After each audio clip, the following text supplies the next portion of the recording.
Abide family, I want to thank you for coming to my birthday celebration. And I wanted to take some time to share with you some of the things that God has been doing in my life in just the past year. In order to get the full grasp of it, what the significance of it is, it's really necessary for me to tell you my whole story. So let me begin at the very beginning. I was born on March 25th, 1972. For those of you trying to do the math, let me just save you the trouble. That's 42. Um, I was born in Pittsburgh, Pennsylvania. My parents were Catholic. When I was born, the doctors did not think I was going to live. If I did live, they said I was going to be blind, not be able to walk, and mentally retarded. As I always like to say, they got 2 out of the 3 wrong. But the name of my disability is arthrogryposis multiplex congenita. I know it's a big mouthful. It's basically a musculoskeletal disability that affects and limits motion, range of motion. Arthrogryposis in the Greek literally means hooked or curved joints. Exhibit A, Exhibit B. And because my parents were Catholic, when I was born, very day I was born, my mom immediately went and got a priest and had me baptized. So my birth certificate and baptismal certificate are the same. I have an older brother, 4 years older than me, and I was not able, because of my condition, unable to walk independently without braces or crutches or anything until I was 7 years old. At that time, one of the first memories I have is walking in the woods with my father. And ever since, I've always had a love for the woods and walking in the woods and hiking. And then between 3rd and 4th grade is when I say I became more self-aware of my own disability, my own limitations. And it was here, through my 4th grade teacher, that I came to know Christ. I can still remember, even to this day, I can have in my mind vague images of the stairs that I was walking up shortly after. I remember thinking to myself, this was a significant step that I just took. And so my journey with God began. And I oftentimes tell people my journey with God has always been like any relationship. So for the first couple of years, it was more just about going to church still. It wasn't, really hadn't developed into a real relationship. But in 8th grade, I tried asking another girl out and she turned me down. But what was troubling about that one for me is it felt like the whole school knew. I remember being very self-conscious and very embarrassed. And so throughout my high school years, I was always kind of very shy even to say that I liked a woman. And but I always very much wanted that relationship with a woman. And so began this idol, I guess you could say, of wanting a relationship with a woman more than I even wanted a relationship with God. So in high school, towards the end of high school, I rededicated my life to God at some event, I remember. And then I went to college. I went to the University of Central Florida. And my major was film. I should probably backtrack a little bit. In 77, when the first Star Wars came out, I went and saw that, and that changed my life in a lot of ways too, because that's what caught me wanting to get into filmmaking and sort of sent me on a trajectory out eventually here to California. I oftentimes like to joke with people that whatever you feel about me, you can either blame or thank George Lucas, however your opinion of me is, because it was my desire to get into filmmaking that brought me out there later. But also at this time began a rather dark period. I drifted away from God, and a rather negative philosophy began in my brain, which I called never love. And never love was just basically this idea that I had never had anybody throughout high school when most people have their first love and fall in love and all this stuff. And go out on dates, and I didn't go out on dates, nothing. Um, I don't right now, therefore I never will. Past predicts the future. And so I was in a rather dark place and dark time, and that was definitely one of those periods in my life where my relationship with God waned. When I finally graduated UCF in '96, I still had the dreams of making it big in Hollywood. And I thought to myself rather rationally, well, if I'm going to do this, me and Hollywood have to cross paths eventually, so might as well do it sooner rather than later. So in fall of '96, I moved out here. I really didn't know anyone. 9 days later, God provided a place for me to stay. I was renting a room out of a house of a Christian family in Pacific Palisades. Lived there for about 3 years. Then I moved up to Chatsworth, where I live now. And I've been in the same apartment now for almost 15 years. So when I moved out to California, and after I got settled in, I hooked up with a bunch of actors who were in an improv group in Orlando and moved out to California about the same time as I did, and I was involved with their Bible study. And one of them mentioned to me a church that was a lot like the non-denominational church I was going to in my college days, and that was Rocky Peak. And so I started going to the church at Rocky Peak in spring of '97. I should also take this time to mention a woman named Michelle, who I was, if you will, my first love. She and I dated is what I would say, what everyone else on the planet would say. I would take her out, bring her flowers, go to dinner, go to a movie, but yet she kept saying, referring to us as friends, and so I had eventually confront her after about 6 months and say, hey, I like you.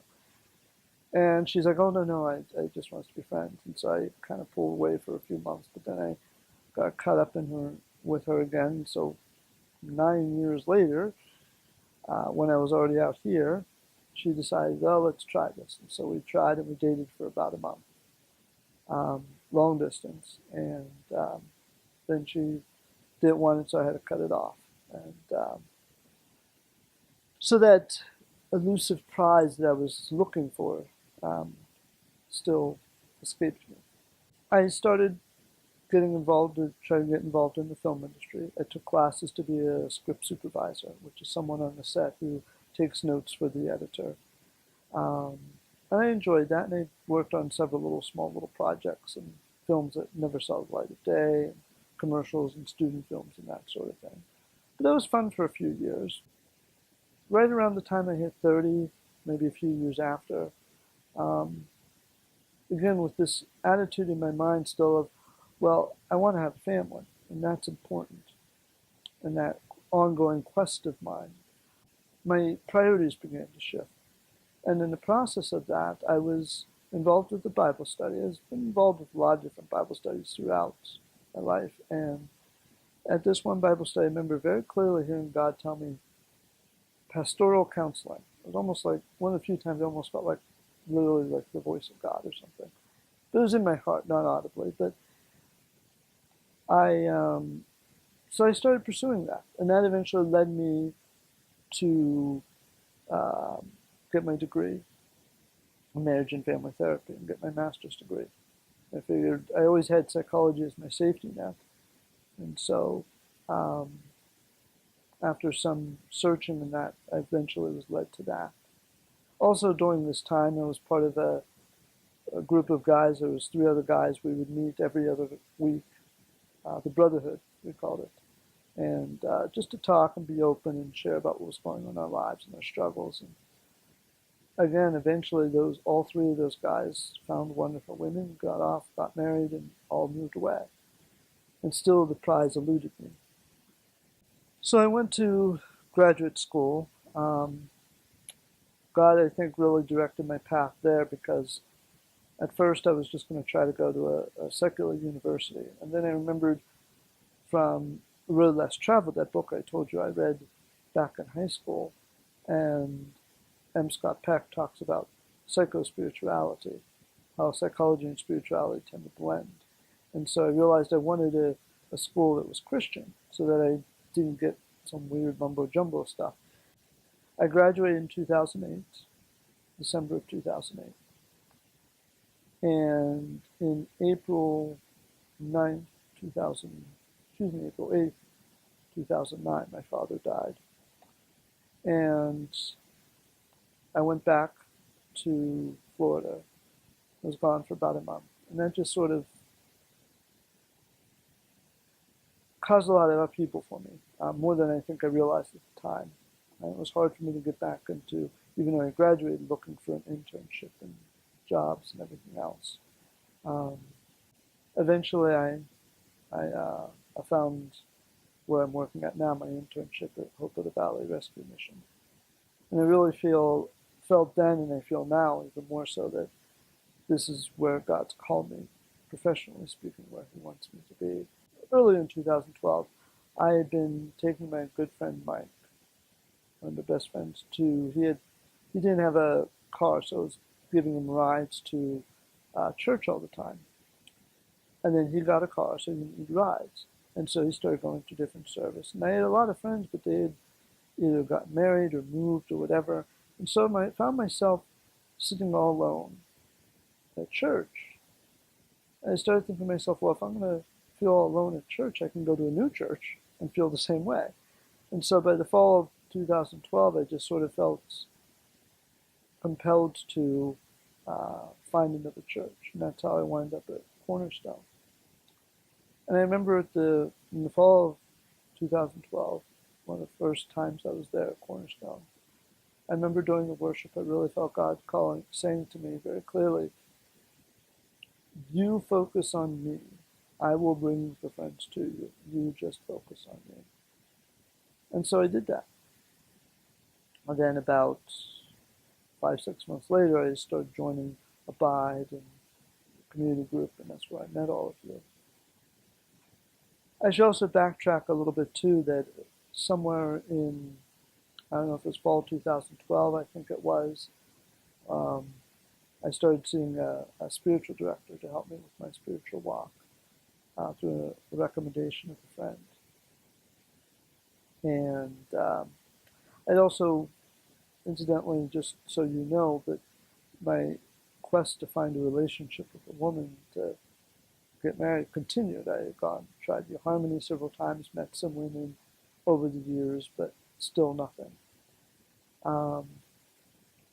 Which brings us to last year. And this last year has been quite remarkable when I look back on it. A year ago, I didn't know any of you. A year ago, I really wasn't reading my Bible. And a year ago, my friend Mike was still alive. It's been a very challenging year for me, but very good in some ways too. So on September 14th, my friend passed away, and he knew that was coming up, so he brought all of you into my life.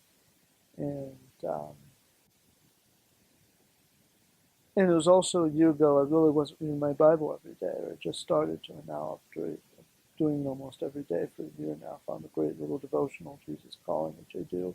No, even though I only spend 10, 15 minutes, it's more than I did before, and I got myself and built that good habit. And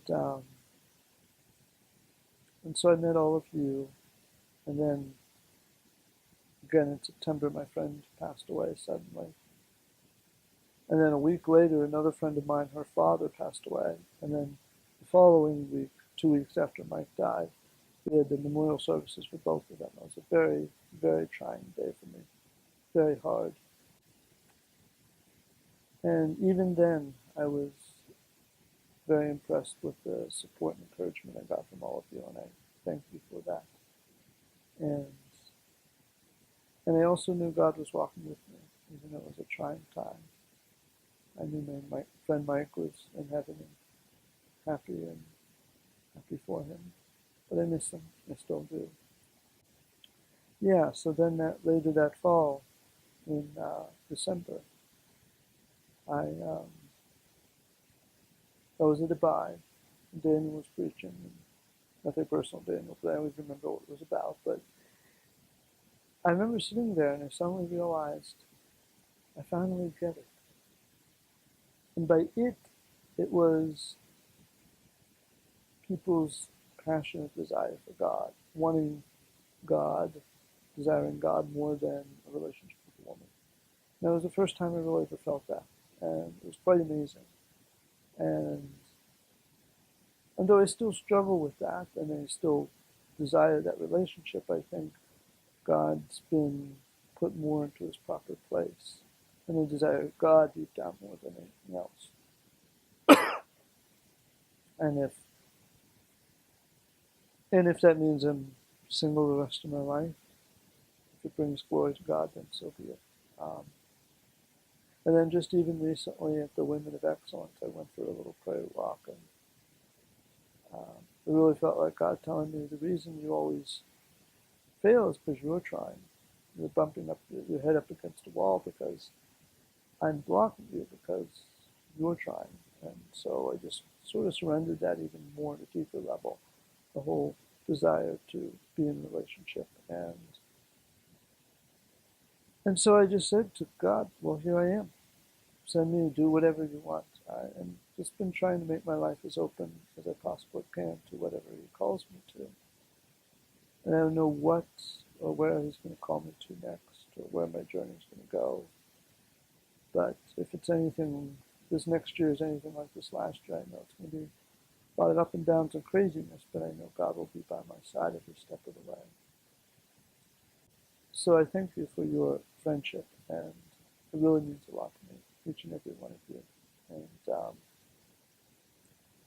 if you have any further questions about anything I brought up or anything else, please feel free to come up and ask me. But thank you again for coming out to celebrate my birthday and Daniel's as well, and for your friendship and kindness and love that you've shown to me. It's meant a lot. And I really look forward to seeing what God has in store for me in the coming years ahead. And I know he's put you as part of my life, as part of his plan. Again, not only to fill the void left by Mike, but just how you enrich and encourage me. And so thank you, and thank you for listening, and I hope you enjoy.